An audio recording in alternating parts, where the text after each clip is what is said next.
In the 60s, the Andean countries started organizing meetings dealing with the Andean crops, what soon evolved into Andean Crops Congresses.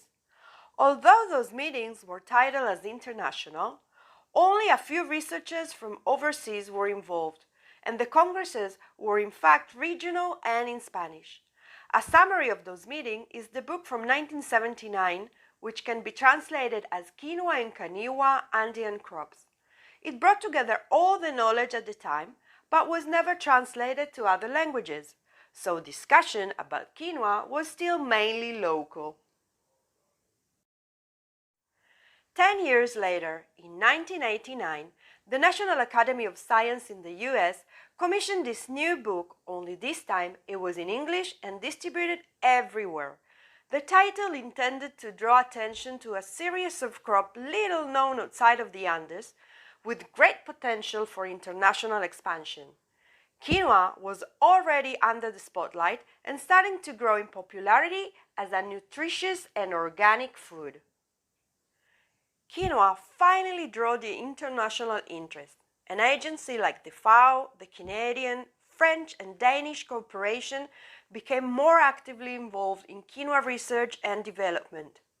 A Danish international cooperation project, DANIDA, led by Sven Jacobsen and Angel Mujica from Peru, in association with the FAO, organized the first American and European test of quinoa in the late 90s. This trial distributed 24 genotypes originating from Colombia to Chile and was a significant source of genetic variability to the world. Later on, my team and I were able to analyze the results of these trials and produce the first large-scale characterization of quinoa genotype by environment interaction patterns and identifying 4 genetic groups according to their origin and agronomic behavior. Before this, the information was sparse, and by doing this work, we were able to understand the adaptation patterns of quinoa on a global scale. The resulting paper was published in 2004. Those were exciting times for quinoa research. What started in 1999 in a workshop held in Lima and organized by Sven Jacobsen and Angel Mujica ended up being the first World Quinoa Congress, and together with the European and American test of quinoa, established a solid base for quinoa research and development. Until then, we were pretty much working in solitary, but by gathering in this way, it was a huge excitement for all of us. After this international congress, the worldwide collaboration accelerated, and a succession of quinoa congresses in South American region was established. Between 2004 and 2009, I collaborated with several projects in Bolivia. One of them was by the French Cooperation Agency, ERD, and was led by Drs. Thierry Winkel and Richard Joffre. And the project was based in the south of Bolivia, in the Salar region. After that, we had a cooperation which would last for years. For example, we worked together on a project to calibrate a near-infrared spectrometer for quinoa in France. Second, we collaborated on several papers on the sustainability of quinoa in South Bolivia. And finally, between 2012 and 2014, we collaborated on a research project by which we use molecular markers to study archaeological quinoas for northwest Argentina. This produced a paper which was the first one on molecular markers applied to ancient quinoa, and it is today the only one. But not everybody were pleased with the way things were going. The indigenous movement by the hand of Evo Morales had linked quinoa to their political claim. The Andean countries wanted to position as the central actors in the quinoa arena, reckoned that was moving out and away of their exclusive control. Their management before the United Nations, though, had achieved declaration of 2013 as the International Year of Quinoa. Suddenly, everything turned political. The Fourth World Quinoa Congress was also celebrated that year in Ibarra, Ecuador. Committees were established in each country of South America to deal with the International Year of Quinoa. I was in charge of the scientific part of that committee for Argentina. One significant product of this period was the publication by the FAO of the book State of the Art of Quinoa in the World in 2013. That book was co-edited by Didier Basile, Carlos Nieto for Ecuador, and myself. Also in 2013, a quinoa team led by Dr. Kevin Murphy organized an international quinoa research symposium at Washington State University in Pullman. It was the first international quinoa meeting outside of South America. Researchers, breeders, members of private companies and international institutions from Australia to Pakistan or Egypt, from Malawi to Algeria, several European countries, North and South America, met in perfect mixture of relaxed atmosphere and intense debate to discuss quinoa's future. In several ways, quinoa was self-standing outside of the Andes. Almost unnoticed but paying attention to the conference was David Brenner. David is in charge of the quinoa collection of the United States Department of Agriculture in Ames, Iowa. His collection of more than 150 genotypes and freely available made a crucial contribution to many countries, as both Bolivia and Peru have seed collection number in the thousand, but is unavailable for foreign researchers. By 2014, quinoa production had spread all over the globe. But that wasn't enough to cover the increasing demand. A long period of drought in Peru had left the market short on supply. A peak on quinoa prices was reached with more than $6,000 per ton.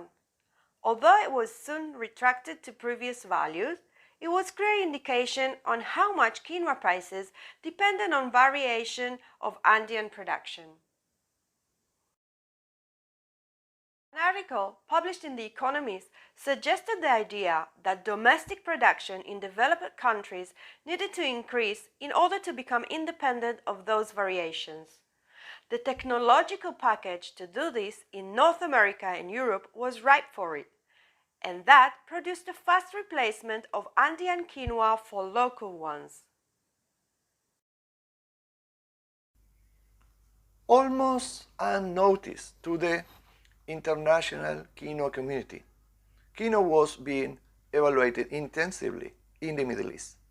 This was in part the responsibility of ICBA, the International Center of Biosaline Agriculture, based in Dubai, on the Emirates.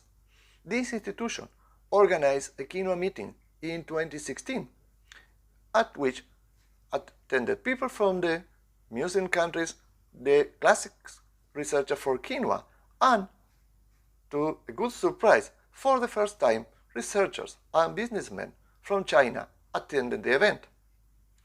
Another surprise was that quinoa was doing pretty well in hot environments in countries like Iran, places like Dubai, Egypt, or Morocco, and the people from ICBA have been selecting genotypes adapted to those hot environment conditions.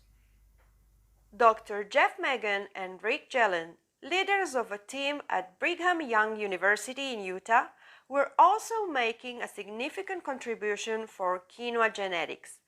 They developed the first microsatellite molecular markers for quinoa, and in 2005 got the cover photo at Crop and Science, the most prestigious American journal on agriculture. I met Rick Jelen for the first time at a congress in Argentina in 2001, and the rest of the team in Iquique, Chile, in 2007. We had collaboration in several ways, and we visit each other more than one time.